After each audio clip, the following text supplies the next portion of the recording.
One thing that I find really interesting about you, about Access Vegas and the podcast, is that you like to talk to people who have different opinions and you debate Yes. flat earthers or women who have different opinions.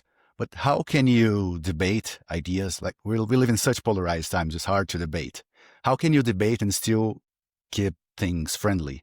So a couple things I do is I start from whenever I debate someone, I start from the first notion, which is that everything I believe is wrong. So when I debated, the first time I debated, I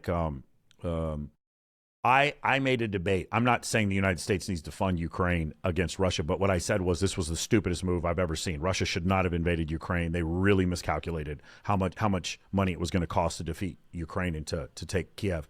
And so I did a debate on this, and I started from the fact of, okay, what if everything I believe is wrong? What if it actually T-90 tanks can take out M1 Abrams? What if that the Russia actually does have the ability to shoot down F-35s with their missile batteries? And of course, I go through, I find all the data showing conclusively that none of that is true.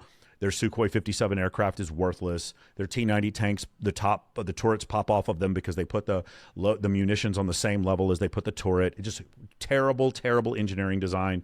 And so I build my argument from the ground up, showing I didn't take anything for granted. Same thing if I debate a flat earther. Most people take it for granted that the earth is round. If you were to debate a flat earther and you didn't study for it, they would hand you your liver. I'm telling you this right now. Anybody who's listening to me right now, I will set up a debate between you and a flat earther, and you don't do any studying, and they will kill you. I mean, kill you. They will destroy you. They will embarrass you. Because, why? It's because they know that you believe the earth is round, but you take for granted that it's why it's round. Like most of you know that the earth is round, but you don't know why you can prove it or how to prove it. You just believe that you saw some pictures from NASA, and that's the reason. Well, no, you don't understand.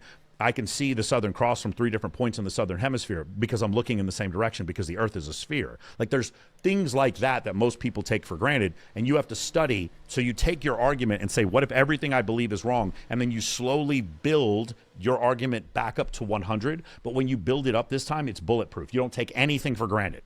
Okay? Number 2, I assume that whoever I'm debating is smarter than me, funnier than me, more charismatic than me, and quick-witted or more quick-witted than I am. I assume that they are. Now, they almost never are, but I assume that they are, right? And because I assume they are, then I'm never caught off guard, and I always come in there with a sense of humility. And that's the third part is I come into the debate with a sense of humility and gratitude. Hey, thank you for allowing me this opportunity to express myself. That's the way I come into it. When I do that with that level of humility, when I go into a debate with that level of humility, I just could be honest with you, I pretty much kick the shit out of everyone. Like I just, because nobody was willing to do that level of work. And if I'm going to debate you on something, it's something that I absolutely believe in. So that's generally what I've seen work really well. And then afterwards, because I never make things personal, I've had no trouble being friends with the people afterwards. In fact, a lot of those flat earthers are friends of mine. You guys, I don't know if you guys saw the leading flat earther in the world.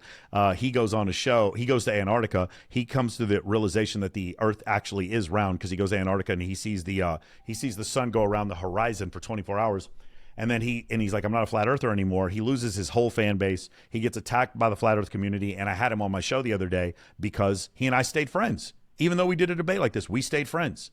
And I think it's important to be able to do that. It's important to be able to stay friends with people who have different beliefs than you do. Like some of the most controversial figures on the internet, I'm even afraid to say their name.